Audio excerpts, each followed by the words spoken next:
Hello friends, how are you? Now we going in the last stage of the chapter, and this reaction is known as a last reaction of this chapter. Oxidation and reduction. Combination of this one is called redox reaction. And how this redox reaction is utilized in our daily life. What is called oxidation reaction? Very easy, even name like that way. Oxy means oxygen is added, gain the oxygen of any substances or element, or lose the hydrogen is called oxidation reaction. A reaction in which gain the oxygen and loses the hydrogen is called oxidation reaction. Now we can take any activity. Take a copper 1 gram in the china dish, and heat of the copper means copper oxide will be formed. Blackish coating is called combination also. Yes, only one product. Here two element, then we get the one product of them. That's why it is called combination reaction. And here it is called oxidation reaction also, because here see it there, oxygen is added of them. See it there, oxygen is added of them. That's why it is called oxidation reaction. અહીં oxygen જે add થાય, gain થાય oxygen, અને oxidation reaction કહેશું. બીજી important reaction આ તમારા familiar છે, આ રિએક્શન છે ઝિંક અને એને oxygen. Zinc oxide yellowish colour, આ પણ એક્ટિવિટી તમે શીખ્યા છો. આ બંને રિએક્શન એન્ડોથર્મિક છે, કારણ કે હીટ ઇનપુટ થાય છે આમાંથી બહાર, આપણે હીટ દેવી પડે છે જો, એટલે બંને રિએક્શનને એન્ડોથર્મિક રિએક્શન કહેશું. અહીંયા ઝિંક જે કલર હતો એનો યલો કલર બની જાય છે, એટલે કલર ચેન્જીસ તો થાય જ છે. અહીંયા જોઈ શકો તમે, ઝિંકમાંથી zinc oxide, zinc gain the oxygen, that's why it is called oxidation reaction.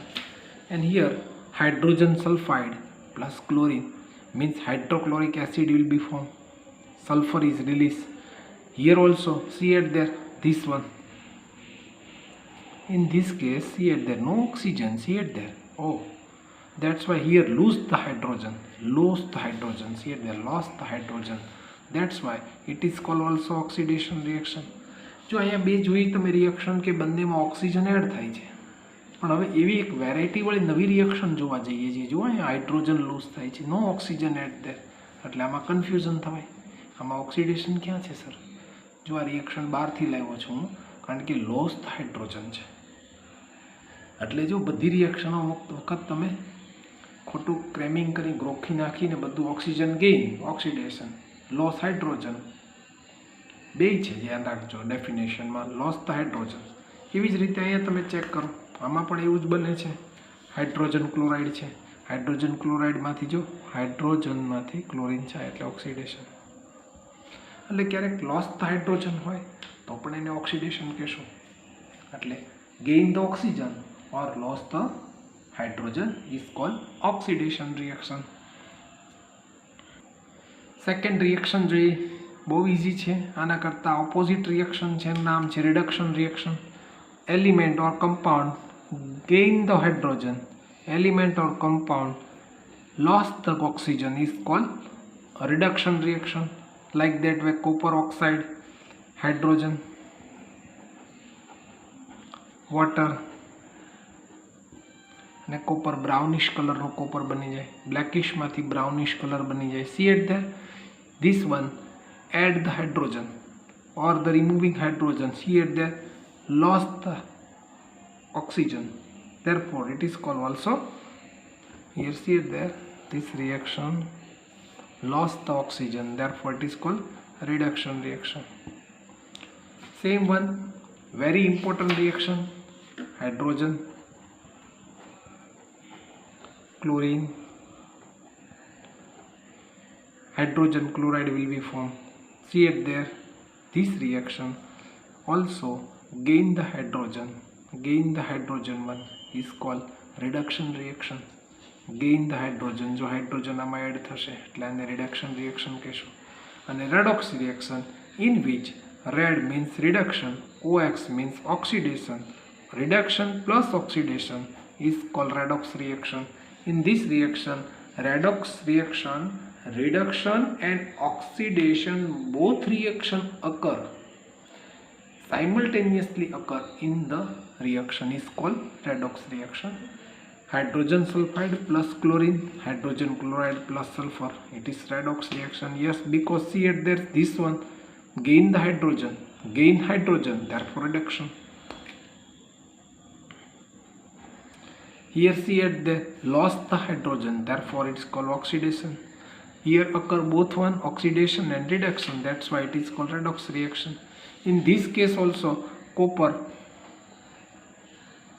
oxide and hydrogen,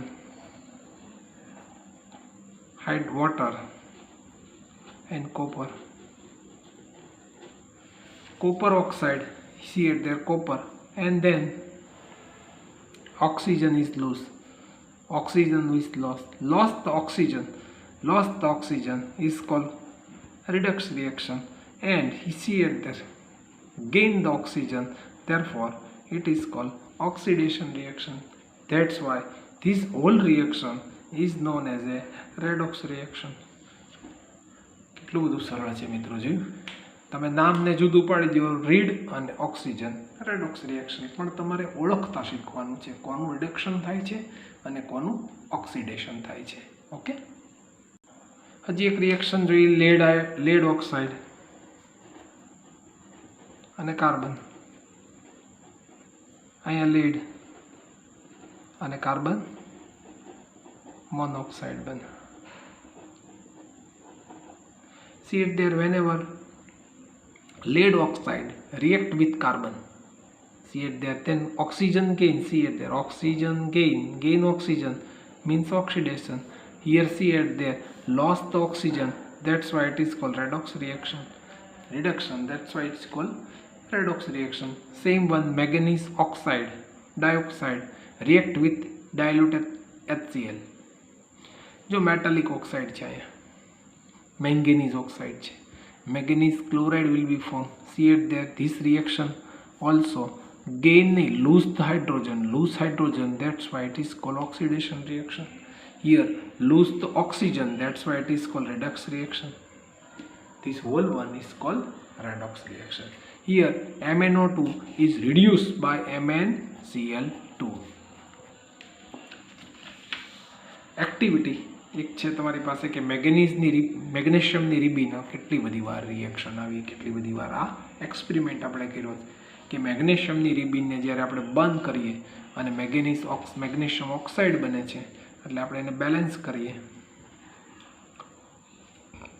એટલે અહીં ઓક્સિજન એડ થાય છે, એટલે એનું કહેશું oxidation. This redox reaction in daily life, yes, we use this redox reaction in our daily life also. આપણે daily લાઈફમાં redox reaction ક્યાં થાય, મીન્સ રિડક્શન એ થાય ને ઓક્સિડેશન એ થાય, બંને સાયમલ્ટેનિયસલી બનતું હોય. એવી આપણે ડેઇલી લાઈફમાં આપણને કઈ કઈ જગ્યાએ આ રિએક્શનો જોવા મળે? તો ડેઇલી લાઈફમાં આપણને આ રિએક્શનો ક્યાં જોવા મળે? તો એક રિએક્શન છે જેનું નામ છે આપણે, તો આમ તો પહેલાં રેડોક્સ રિએક્શનની એક ડેફિનેશન તમને અહીંયા કહી દઉં કે શું છે ડેફિનેશન. આપણે આ રિએક્શનને યાદ જ છે, ડ્રેઝલિંગ ફ્લેમ સાથે changes the white substance, white રાખ બની જાય છે. એક રિએક્શન રેડોક્સને કહેશું when the reaction both reduction and oxidation અકર simultaneously. This type of chemical reaction is known as a redox reaction. આપણી ડેઇલી લાઈફમાં રેડોક્સ રિએક્શનો ક્યાં હોય? આપણે જ્યારે જ્યારે આ કામ કરશું એટલે આપણે ડેઇલી લાઈફમાં વયા જશું. આપણને પહેલો જ પ્રશ્ન થશે, આ કેમિકલ રિએક્શનનું ચેપ્ટર છે તો ડેઇલી લાઈફમાં આ બધી રિએક્શનો હશે ક્યાં? ચેક કરીએ. એક પહેલું છે રિએક્શન જેનું નામ છે કોરોઝન અને બીજું છે રેન્સિડિટી. આમ તો કોરોઝનથી તમે થોડા ઘણા પરિચિત છો. કોરોઝન એટલે શું?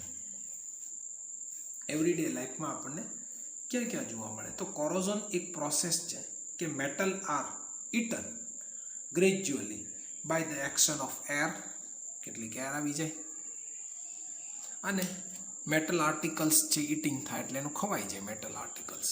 In case of iron oil ધારો કે ઇટ ઇઝ કોલ રસ્ટિંગ થઈ જાય, અને condition require most of air, air આવી જાય, ક્યારેક મોઇશ્ચર આવી જાય, અને ક્યારેક કેમિકલી કેટલાક આવે such as acid and there surface ઉપર જામી જાય, અને આ સરફેસને કારણે એનું ઉપર રસ્ટિંગ આવી જાય. ધારો કે આયન છે અને આ ઓક્સિજન છે, iron plus oxygen, iron oxide અને વોટર ફોર્મ થાય, બ્રાઉન કલર બની જાય. તમે લોખંડને કાટ લાગેલો જોયો છે ને, એને રસ્ટિંગનું ફોર્મ્યુલા છે મિત્રો. આ શું છે? રસ્ટિંગનું ફોર્મ્યુલા છે. Formation of layer of undersides compounds such as a metallic oxide, metallic hydroxide on the surface of metal. એની મેટલની સરફેસ ઉપર આવા એક મેટાલિક ઓક્સાઇડ બની જાય. જો આ મેટાલિક ઓક્સાઇડ છે, આ મેટાલિક ઓક્સાઇડ જેની સરફેસ ઉપર બને છે એ compound such as a metallic ઓક્સાઇડનો બને. આ જ રિએક્શનને કહેવાય કોરોઝન. ધારો કે કોરોઝન છે ક્યાં ક્યાં થાય? કોપર ઉપર થાય. યસ, કે એકલું આયન ઉપર જ કોરોઝન ન થાય. જુઓ કેવી રીતે થાય તમે ખબર છે? ઘરમાં આપણે તાંબા પિત્તળના વાસણો રાખીએ છીએ, છે ને, તાંબુ, કોપર એટલે તાંબુ છે. તાંબા પિત્તળના વાસણો રાખીએ અને અમુક સમયે આપણે એ તાંબા પિત્તળના વાસણોને દિવાળી ઉપર કે 6 મહિને આપણે ઉતારીએ, સાફ કરીએ, ત્યારે એની પર ગ્રીન કલરના સ્પોટ બની જાય. આ જે spot of green colour on the copper metal is called corrosion of copper છે. એટલે આને મેલેકાઇટ કહેશું આપણે. કોપર કાર્બોનેટ, કોપર હાઇડ્રોક્સાઇડ અને આ મેલેકાઇટનું એક લેયર એના ઉપર બની જશે. અને આવી રીતે આ રસ્ટિંગ થાય છે, એનું પણ રસ્ટિંગ થાય. સિલ્વર ઉપર થાય છે કોરોઝન? ના, ઓછું થાય, કારણ કે એ પોતે જ સિલ્વર, તમે રિએક્ટિવિટી સિરીઝ શીખ્યા છો, સાવ છેલ્લે છે. એટલે આમ જોઈએ તો વેરી નોન રિએક્ટિવ છે, અને ક્યારેક જ એનું રિએક્શન થાય, એટલે જ આપણે તેના ઓર્નામેન્ટ્સ બનાવીએ છીએ. અને ગોલ્ડ તો એનાથી નોન રિએક્ટિવ છે, અને પ્લેટિનિયમ તો એનાથી નોન રિએક્ટિવ છે. એટલે જ બે બધી મેટલો થોડી નોબલ છે અને કોસ્ટલી છે. સિલ્વર ઉપર ઘણા બધા સમય પછી એની મોઇશ્ચર ઓફ એર લાગે, અને તમને ખબર છે સિલ્વર સલ્ફાઇડ બને, હાઇડ્રોજન સલ્ફાઇડ સાથે રિએક્શન થાય, હાઇડ્રોજન સલ્ફાઇડ આવે, એરમાં રહેલો હાઇડ્રોજન સલ્ફાઇડ સાથે કરીને સિલ્વર સલ્ફાઇડ બનાવે. અને એ પણ આપણા માટે તમને ખબર હોય તો રસ્ટિંગ ઓફ સિલ્વર છે. ક્વેશ્ચન થશે અહીંયા કે ગોલ્ડ અને ટિટેનિયમનું કોરોઝન થશે? નહીં થાય. Both metal are very low active metal, do not corrode to each other. ક્યારેય એનું કોરોઝન થશે નહીં, કારણ કે તમને ખબર છે ગોલ્ડ એટલે EU અને ટિટેનિયમ એટલે Ti. આ બંને મેટલ છે નોન રિએક્ટિવ જેવું કામ કરે છે, એટલે એનું કોરોઝન થવાના ચાન્સીસ બહુ ઓછા છે. પણ ડેઇલી લાઈફમાં કોરોઝન થાય છે. તમને ખબર છે શું થાય છે? કારની બોડીઝ બધી છે એ આપણે ચેન્જ કરવી પડે. નાના નાના બ્લેકિશ બ્રાઉન સ્પોટ બની જાય અને ખવાઈ જાય પતરું. બ્રિજ જે છે એના ઉપર પણ આવા લોખંડ હોય, આયન બધું જ કોરોડેટ થઈ જાય. આયન રેલિંગ્સ છે ત્યાં પણ આવું કોરોઝન થઈ જાય. શીપમાં થાય એટલે શીપ આપણે ફેંકી દેવા પડે, અને શીપને ભાંગવા માટે અલંગ લઈ આવે. મેટલ મેડ મટીરિયલ્સ જેટલા છે બધાનું કોરોઝન થશે, બધા જ કોરોડેટ થશે, બધા જ રસ્ટિંગ થશે, બધા ઉપર મોઇશ્ચર ઓફ એર આવશે. તો કેવી રીતે આપણે એને પ્રિવેન્ટ કરી શકીએ? How to prevent the corrosion, how to prevent them? તો પ્રિવેન્શન માટે આપણે શું કરીએ છીએ? તમને આમ તો થોડું ખબર છે. આપણે ઘરે જાળી દરવાજા હોય છે અથવા લોખંડનો દરવાજો હોય છે, એના ઉપર કોરોઝન એટલે કાટ ન લાગે એના ઉપર પહેલું જ કામ કરીએ છીએ પેઇન્ટિંગ કરીએ છીએ. એટલે કે લેડ ઓક્સાઇડ છે, પેઇન્ટિંગ, ટાર બનાવીને એની ઉપર લગાડી દઈએ. એક પ્રકારનું પેઇન્ટિંગનું કામ કરીએ. અને પેઇન્ટિંગ જ્યારે આના ઉપર થતું હોય, પેઇન્ટિંગ આના ઉપર જ્યારે આપણે કરીએ છીએ ત્યારે આર્ટિકલ સચે જે આપણે ધારો કે આયન ડોર હોય, વિન્ડોઝ છે, કેટલીક એની બોડી છે, એના ઉપર આપણે first given the coating of red lead oxide. આની પર રેડ કલરનો લેડ ઓક્સાઇડ બનાવી દઈએ. આની પર આ લેડ ઓક્સાઇડનું ફોર્મ બની જાય ને, એની પર કોટિંગ થઈ જાય. This is effectively cuts out of the moisture of the preventing the rusting. એના પર પ્રિવેન્ટ થઈ જાય રસ્ટિંગનો, એની પર લેયર બની જાય, એટલે એર કે મોઇસ્ચર છે એ આયનને પ્રોટેક્ટ કરે છે. બીજું એક છે ઇનેમલિંગ, એટલે મિક્સચર ઓફ સિલિકેટ્સ છે, એટલે એની પર ઇનેમલ કરી નાખીએ આપણે. સિલિકેટનું મિક્સચર છે, એની સરફેસ ઉપર આયનની હાઈ સરફેસ ઉપર હાઈ ટેમ્પરેચરે એની બોડીઝ અને કુકિંગ સ્ટવ છે એની ઉપર આ લગાડી દઈએ સિલિકેટનું. કપ્સ છે, પ્લેટ છે, વોશિંગ બેસિન છે એટસેટ્રાની જગ્યાએ ઇનેમલ્ડ કરી નાખીએ. ઇનેમલ્ડ એટલે તમને કહું સ્ટેનલેસ સ્ટીલનું કવરિંગ કરી નાખવાનું. હજી કહું એક ઉદાહરણ ઇનેમલ એટલે એની ઉપર તમારે કોટિંગ કરી નાખવાનું છે સ્ટીલનું, એટલે એને કાંઈ ન થાય. પછી બહુ સાદી ઇફેક્ટિવ કરીએ છીએ, ઓઇલ અને ગ્રીસ કરીએ, લુબ્રિકેટિંગ કરીએ એની પર. એટલે જ્યાં મોટાભાગે મશીનની અંદર જે મૂવિંગ પાર્ટ છે can not be given the protective layer because it the wears off quickly runs થાય છે બધી જગ્યાએ. ધારો કે ચેઇન છે તો ચેઇન છે એ રન્સ થયા જ કરે, એટલે ત્યાં આગળ આપણે કોઈ કોટિંગ ન કરી શકીએ. એટલે આપણે ઓઇલ કે ગ્રીસ છે એ આપણે મૂકીએ તો લુબ્રિકેન્ટનું કામ થાય, અને ત્યાં આગળ આપણે લુબ્રિકેન્ટને લીધે આપણે ઓઇલ કે ગ્રીસ દ્વારા પ્રિવેન્ટિંગ કરી છે. એની પર પ્લાસ્ટિક કોટિંગ કરીએ છીએ, ક્યારેક આયરના ફર્નિચર હોય અને given thin coating of plastic એની ઉપર લગાડી દઈએ તો એને મોઇસ્ટ ઓફ એરથી એને પ્રિવેન્ટ થાય છે. અને બહુ ઇમ્પોર્ટન્ટ જો એક્ઝામ્પલ હોય, વેરી મોસ્ટ એમપી હોય તો એ છે ગેલ્વેનાઇઝ્ડ. આયનનું ગેલ્વેનાઇઝ કરવાનું. ધારો કે આયન છે અને એની ઉપર ઝિંકનું કોટિંગ લગાડી દેવાનું. આ ઝિંક છે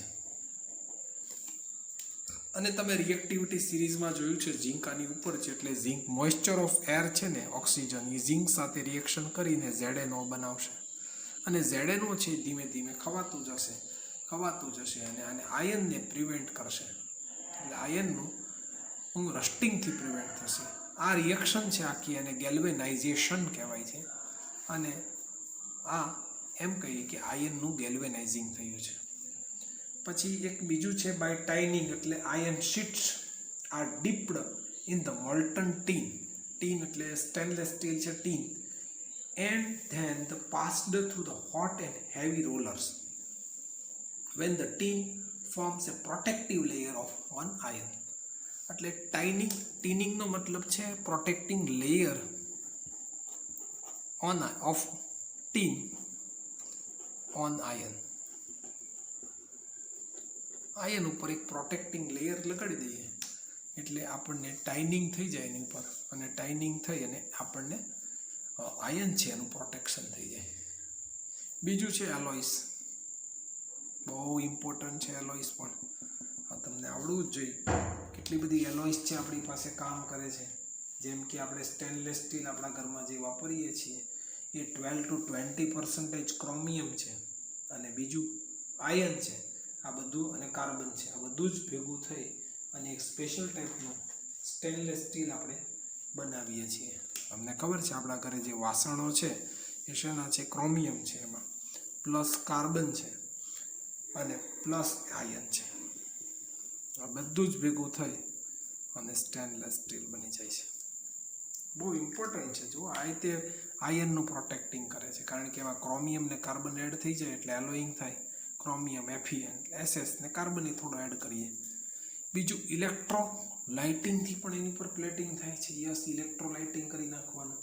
ઇલેક્ટ્રોલાઇટિંગનો મિનિંગ શું થાય કે મેથડ એવી છે કે જેમાં chromium or nickel is deposited on iron articles.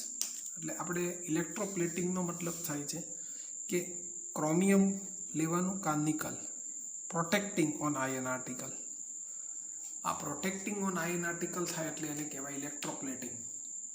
એક કેથોડ લેશું ને કેનોડ, અને જેના ઉપર આપણે કોટિંગ કરવાનું છે એને આપણે કેથોડ તરીકે લેશું. એટલે આયનને કેથોડ લેશું અને નિકલ જે છે એનું સોલ્યુશન લઈ અને નિકલનું આયન ઉપર કોટિંગ થઈ જશે. તો આ પણ એક આવી રીતે આપણે પ્રોટેક્ટિંગ કરી શકીએ. પણ મને બહુ ઇમ્પોર્ટન્ટ અને એક્ઝામ પોઈન્ટ ઓફ વ્યૂથી બહુ વેરી મોસ્ટ આઈએમપી ક્વેશ્ચન લાગે, how to galvanise the iron in the protected from the rust. રસ્ટથી કેમ પ્રોટેક્ટ કરીએ? Zinc is a more reactive than iron. Yes, એ તો આપણને ખ્યાલ છે, આપણે ઓલી સિરીઝ જોઈ છે, zinc is more reactive than iron. યાદ કરીએ ને, યાદ છે તમને? સિરીઝનું નામ શું હતું? કેદારનાથ કા માલી આલू फीका पकाता है, યાદ છે ને? તો ઝીંક ઇઝ હાઈ રિએક્ટિવ છે એટલે એના ઉપર મોર ઇફેક્ટિવ છે. સો ઝીંક ઓક્સાઇડ ફોર્મ થાય. મેં હમણાં તમને એક ફિગર બતાવી હતી. આ છે આયન છે માની લો, અને આની પર ઝીંકનું કોટિંગ કરી નાખીએ એટલે જ્યારે મોઇસ્ચર ઓફ એર આવે એની સાથે એટલે રિએક્શન થાય અને ઝીંક ઓક્સાઇડ બનાવી નાખે. Rusting of iron is prevented. Zinc will get the oxidized first, so the rusting of iron is not possible. Zinc combines with oxygen and form a zinc oxide which is highly sticky in the nature. This process is known as a galvanization of iron. Sacrificial coating પણ કરાય છે એની પર. એટલે sacrificial coating નો મતલબ એવો છે કે એને સેક્રિફાઈ કરે, પોતાનું બલિદાન કરે. ઝીંકની પ્લેટ એના ઉપર મૂકી એટલે ઝીંક ઓક્સાઇડ કરી અને ઝીંક ઓક્સાઇડ આખી ખવાઈ જાય ને ફેંકી દેવાની, પાછી બીજી ઝીંકની પ્લેટ. એટલે સેક્રિફાઇશિયલ કોટિંગ પણ કરી શકાય અને એવી જ રીતે પણ આપણે આયનનું પ્રિવેન્શન કરી શકીએ છીએ. કેટલી બધી મેથડો છે કે how to prevent the corrosion. હવે આપણી ડેઇલી લાઈફમાં યુઝ થતી એક બીજી રિએક્શન છે જેનું કહેવાય છે રેન્સિડિટી. રોજબરોજના જીવનમાં આપણે આપણા ઘરે પણ આ રેન્સિડિટીની ઘટના બને છે. જો ગેલ્વેનાઇઝેશન પણ આપણા ડેઇલી લાઈફ સાથે ટચ છે. તો આ રેન્સિડિટી છે શું? તો રેન્સિડિટીનો મિનિંગ છે oxidation of food when it comes in the contact with air. આ ફૂડ છે એ એર સાથે કોન્ટેક્ટમાં આવી જાય, due to which the start the smelling bad and taste bad. એટલે ટેસ્ટ એનો બેડ થઈ જાય અને એનું સ્મેલિંગ છે એ બેડ થઈ જાય. આપણે સાદું ભાષામાં કહીએ ને તો સાદી ભાષામાં જે ખોરાક આપણે જે ફૂડ મૂક્યું હોય એ વાસી થઈ જાય ને એટલે જોજો તમે એની સ્મેલ છે ને એ બહુ ખરાબ આવે, એનો સ્વાદ એ ખરાબ આવે. મોઢામાં નાખીએ ત્યાં ખબર પડે આ વસ્તુ વાસી થઈ ગઈ છે. તો એને કહેશું રેન્સિડિટી, ખારી લાગે. તો એ મોટાભાગે ફેટ્સ ને ઓઇલી સબસ્ટન્સ હોય are oxidise, they become the rancid. એટલે બધા ફેટ્સવાળા સબસ્ટન્સ હોય મોટા ભાગે, દૂધ છે આ બધું ખાટું થઈ જાય, જલ્દી બગડી જાય.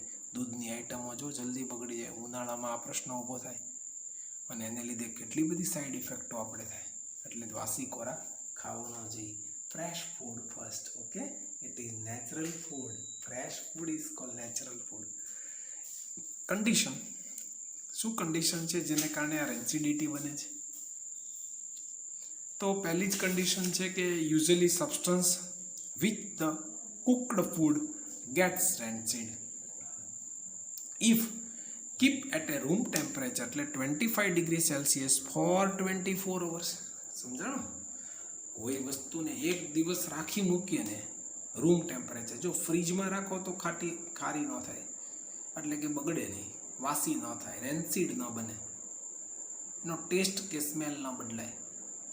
એક દિવસ માટે રૂમ ટેમ્પરેચર બહાર ખુલ્લી મૂકી દો તો આવું રેન્સિડ બની જશે, રેન્સિડિટી. પણ જો ફ્રીજમાં મૂકી દઈએ આ જ વસ્તુને તો રેન્સિડિટી થશે? તો તમે કહેશો નહીં થાય. હું કહું છું થશે. શું કામ થશે? It becomes also rancided whenever in the fridge for long time. પણ લાંબો સમય મૂકશો તો થશે, સમજી લેજો. Provide it in the contact of with air so oxidise the food. How to protect અથવા પ્રિવેન્શન ફોર ધ રેન્સિડિટી. જેમ ગેલ્વેનાઇઝેશનનું પ્રિવેન્ટ કર્યું એમ રેન્સિડિટીનું પણ કરવું પડે. Keep the food low temperature or keep the food in the fridge as the low temperature. Therefore micro organism activities become slow. આ એક બહુ ઇમ્પોર્ટન્ટ વાત છે. શું કામ આવું બને છે? Microorganism activity become slow. સ્લોનો મતલબ થાય છે કે એક્ટિવિટી સ્લો બને છે. ડિયર ફ્રેન્ડ્સ, આ જોજો બરોબર. અંદર માઇક્રો ઓર્ગેનિઝમ તો છે પણ જ્યારે એ લો ટેમ્પરેચરે આવશે એટલે એની એક્ટિવિટી લો બની જશે.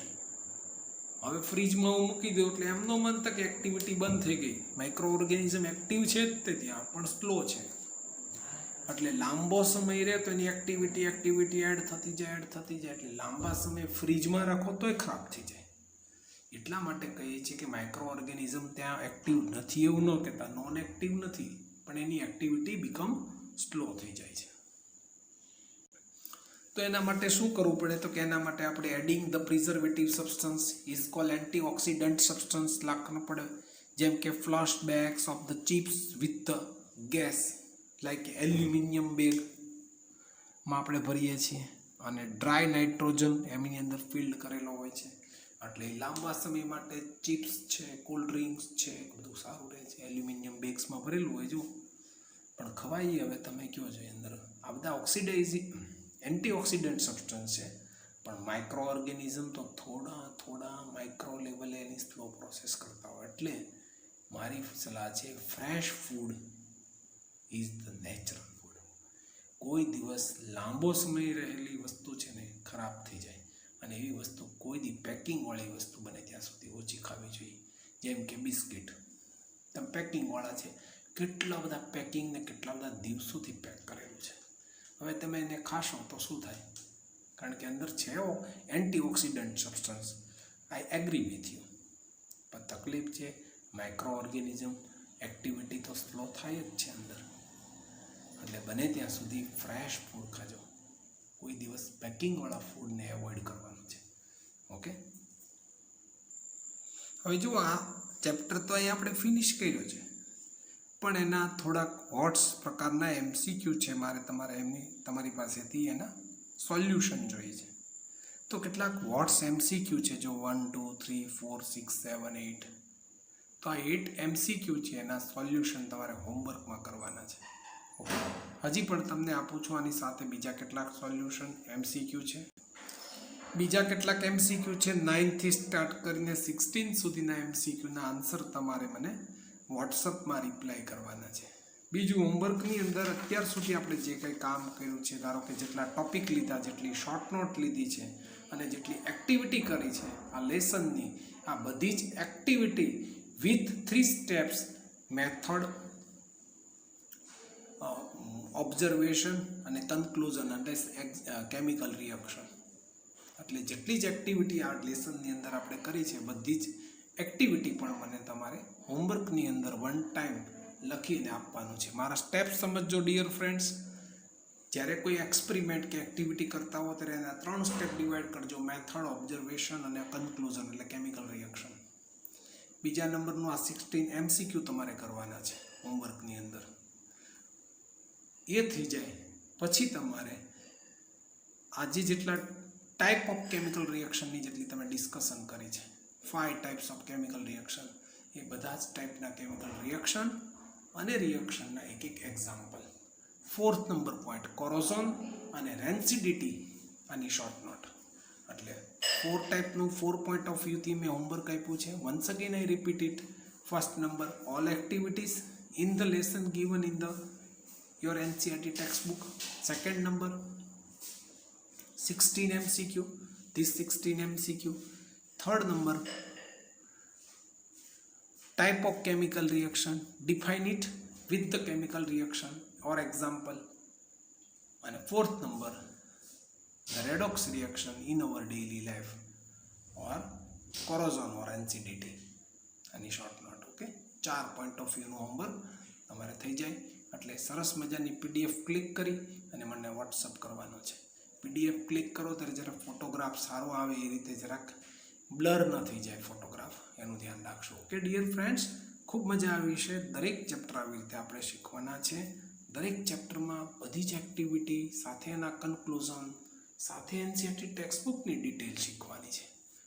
ઓકે ડિયર ફ્રેન્ડ્સ, તો ખૂબ તૈયારી કરશો ઘરે, ખૂબ MCQ સોલ્વ કરશો. MCQ એટલા માટે આપું છું, આપણે એક નવેમ્બર માસમાં એક અગત્યની NTSE નામની એક એક્ઝામ લેવાની છે. તમને ખ્યાલ હશે, ખ્યાલ છે તમને? નવેમ્બરમાં એક NTSE એક્ઝામ લેવાય છે. આનું નામ છે નેશનલ ટેલેન્ટ સર્ચ એક્ઝામિનેશન. આ ઓનલી 10th સ્ટાન્ડર્ડના સ્ટુડન્ટ માટે હોય છે. અને આ એક્ઝામ સ્ટેજ 1 અને સ્ટેજ 2 બે લેવલે લેવાય છે. ઇન્ડિયામાંથી કોમ્પીટ થયો, તમારો કોન્ફિડન્સ છે ને સુપર બિલ્ટઅપ થાય. પહેલાં સ્ટેટ લેવલે એક્ઝામ લેવાશે અને એનું બીજું સ્ટેજ છે નેશનલ લેવલે છે.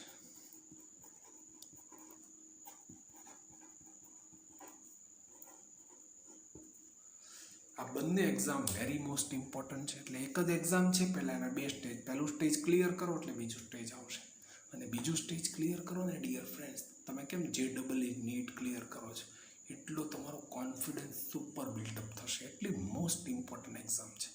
અને એમાં પાછું તમને જાણીને આનંદ થશે, એ એક્ઝામની અંદર તમારું ઓનલી NCERT ટેક્સ્ટ બુકનું કન્ટેન્ટ પૂછાય છે. એટલે ખૂબ મજા આવશે મિત્રો. આપણે એની પણ સાથે તૈયારી કરતા જઈએ છીએ. અમારો ટાર્ગેટ છે કે ત્યાં આપણે NTSC સારી રીતે ક્લિયર કરીએ. સ્ટેજ 1 તો કરી નાખશો, સ્ટેજ 2 સુધી આપણે જવું છે. ઓકે ડિયર ફ્રેન્ડ્સ, બહુ સારી રીતે હોમવર્ક કરી PDF મને જલ્દીથી ક્લિક કરીને મોકલશો. Okay, thank you very much dear friends.